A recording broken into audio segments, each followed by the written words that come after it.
Buy low, sell high. That is the most common phrase in investing. However, it's not the phrase that most of us actually follow. But the big question is, what is the best stock that is low right now that is probably the best to buy because it should be very good in the future?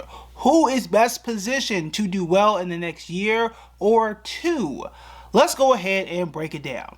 I want to present the case, give you the argument that Southwest Airlines, yes, that Southwest Airlines could be the stock that could position itself to be very good. Not now, not right now, but in the future, in the next year or two, it could be one of the better stocks on the street, Wall Street. And I'm going to tell you exactly why, but I want to present the case and set the stage for you by first tell you exactly how Southwest Airlines got into the space that it is right now, why it got here, who they are exactly, and how good they used to be before we really talk about how great I think they could be here in the future. But first off, thank you guys because y'all asked for this video. A lot going on in the background, including the start of college football season. So I got kids starting taekwondo, kids starting, dance classes. So I did want to make sure that I did get this video out. I don't normally do videos on Friday, but this is important to me. It is important to y'all. So I did want to do it regardless that it's outside of my normal, release schedule. But also, I learned a lot. I learned a ton about Southwest. So it took me a little longer to research as well. So this video is a little out of rhythm than what we normally do. So first, let's talk about the history. So Southwest is relatively young from a company perspective, but they're a little different. They're a little different. Now, most of us know Southwest today as, depending on who you ask, some people consider Southwest to be ghetto. Some people, let's be honest, some people consider Southwest to be ghetto. Okay, I know who y'all are, okay? Some people consider Southwest to be cavalier, to be a little bit innovative. And some of that is true, right? And that's because up until recently, they did not have assigned seating. They still have a two-bag free policy. And for those who may be younger and don't know, up until about 2001, every airline, for the most part, didn't really charge for bags like that. You used to buy a ticket, get on the airline, and didn't have to pay bag fees. That was not a thing until airlines started struggling after 9/11 and really tried to make up a lot of that revenue. Southwest said, hey, we weren't charging you for two bags before. We are still going to continue to keep that policy. It is one of the things that kept people really loving Southwest to a degree. But they did start as literally a Southwestern Airlines, and they started in the 1970s with their first flight in Texas. And what they really did was fly from Dallas to Houston. That's all they did. And what set them apart as they started to grow was being, again, more of a regional airline. Now, without getting into the super details, most airlines today, Delta, American, do what they call the hub and spoke model. Basically, all these planes fly into Atlanta or Dallas or Charlotte, okay? And they fly in there, and then once you get there, you can reroute yourself anywhere that you want to go. I think we all know this. Unless you live in one of those places, Chicago would be one. You guys know what these major hubs are, right? If you're trying to go somewhere and you don't already live in one of those places, you're going to fly into one of those destinations first, and then you fly out somewhere else. Not on Southwest. On Southwest, you are going to go somewhere random, right? And you are going to go wherever Southwest, that particular plane is going to go. And in some cases on a Southwest flight, you could literally stay on that plane and just stay there until it gets to its next destination. So in some cases, I've been on a Southwest flight where I could be flying from Dallas to Chicago, and I would fly to Denver first and just stay on the plane. Not get off, not change planes, just literally just stay in my seat or switch seats and just sit there until new people get on, and then we'll fly to Chicago or wherever in the world we're going. Now, the way that they do it in Southwest, that is called point to point. It was cheaper for Southwest to do that, and it also meant that they could keep all of their planes basically the same. Whereas it was more expensive for Delta Airlines and American, because what they would do is get you from a smaller plane to a bigger plane at all these hub places, which meant that for them, they could get you from a smaller plane to a bigger plane if you were going overseas or what have you. So a lot of logistics there for other airlines, but cheaper for Southwest. Cheaper for maintenance, cheaper to switch out pieces and parts because all of their planes were the same. Now that was something that was extremely important for Southwest, to keep cost low. Keeping costs low is extremely important for Southwest, for the consumer, and obviously for the business. And it worked. In fact, this is something I did not know. From 1973 to 2019, they had consecutive profits for 47 consecutive years. Every single year, Southwest Airlines was profitable. Every single year up until 2019. Then we hit the pandemic and they have not been profitable since. That is pretty much the story. And now here we are in 2024, and in Q2 of 2024, their profits dropped 46%.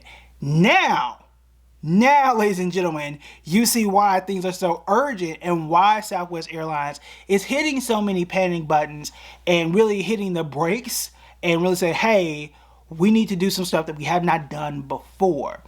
So, what are some of the changes that they are trying to do? How could this impact the stock? And should we consider buying? And why do I think that this could be a buying opportunity for you? First, let's talk about the stock right now. Right now, I don't think the stock is worth buying today. Okay, I think it's risky to buy today. Okay, but the reason that we're even talking about it is because of this. One of my most successful stock buys was Nvidia.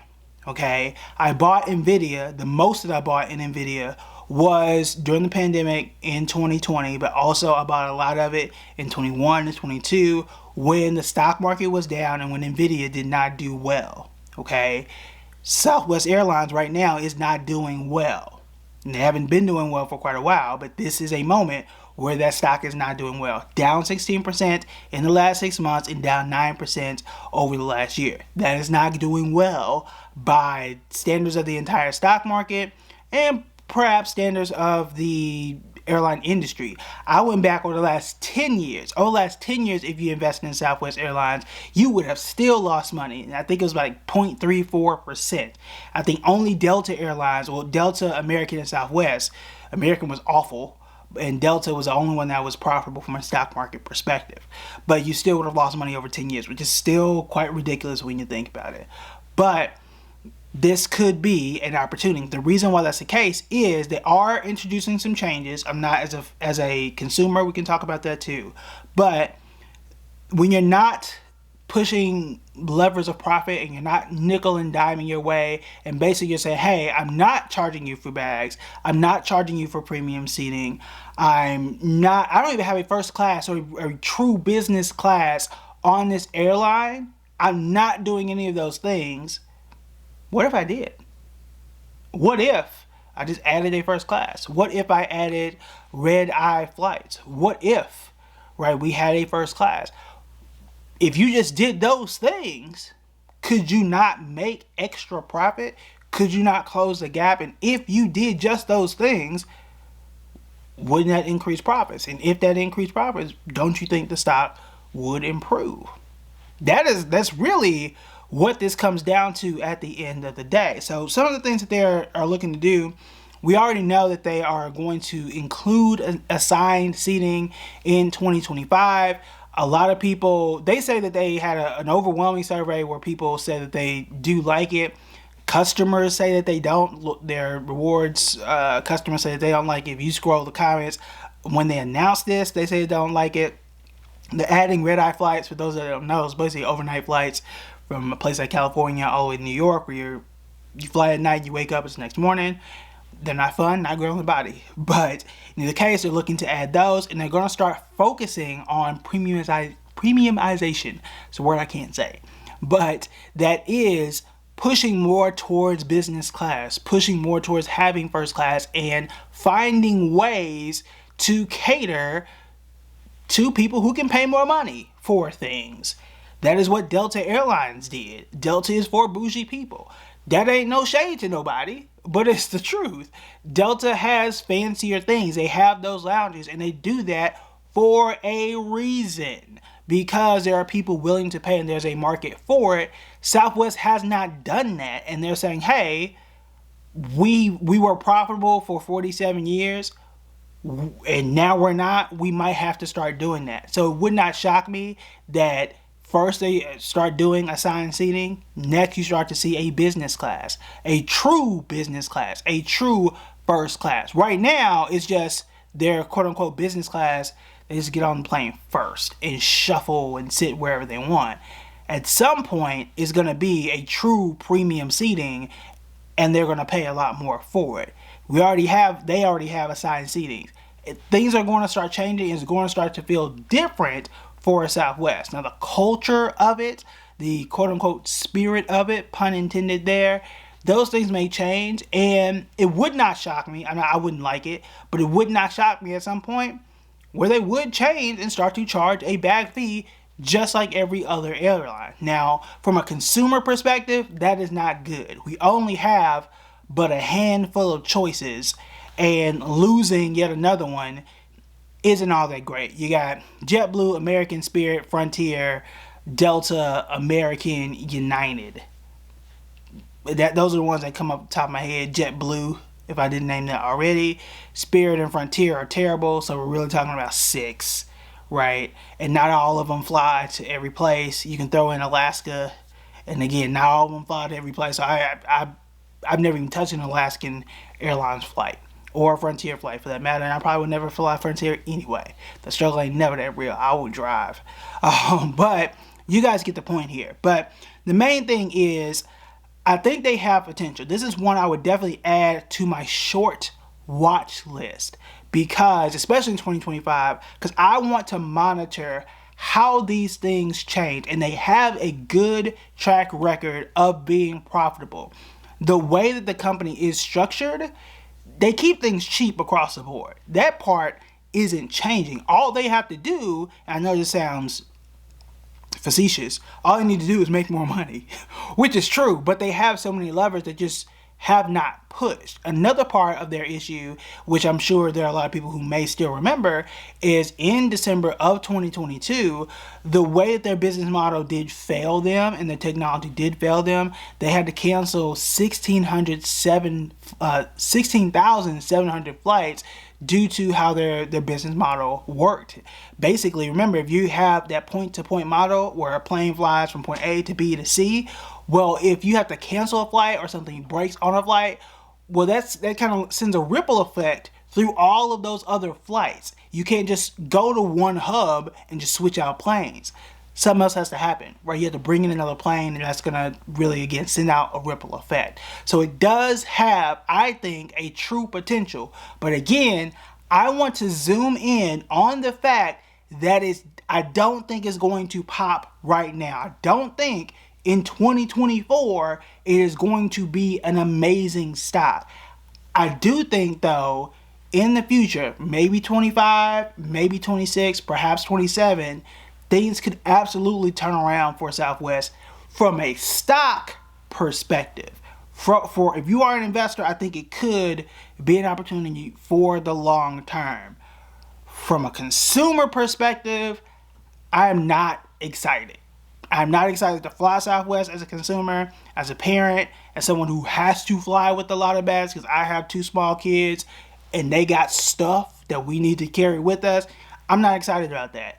Now, right now, assigned seating doesn't really impact me as much.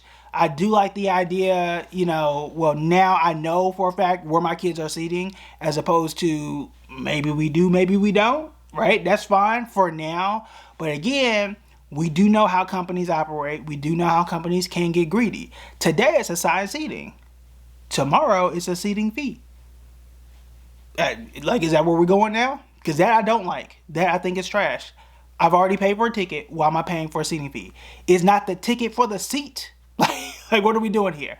But those are things they can do. And if they start to move in that direction, seating fees, assigned seating, bag fees, those are new profit levers that are absolutely going to help the stock move. So those are 2 separate things. Consumer sentiment, how I feel as a consumer, not great. How I feel as an investor could be great, but also that brings the 2 things together. from the investor perspective, this might be great. From the consumer's perspective, no. But also remember, from a consumer's perspective, we don't have that many options. Where else would you go, right? So that brings in a complete different conversation, which is perhaps another separate video. But because we don't have that many options, that's an advantage for Southwest. That's another advantage for Southwest, because if they start to charge those same back fees like everybody else, and the cost of their ticket is similar to everybody else, then there you go, right? So I think this could work for the stock, not in 24, but definitely keep an eye out for 25 and 26 for a long-term investor perspective. I would not at this point, again, I want to really emphasize that, I would not put any money in it right now. If you're still considering, I wouldn't put a whole lot into it right now. But if you are looking for some stocks that are investable right now, then these are the videos you want to check out next.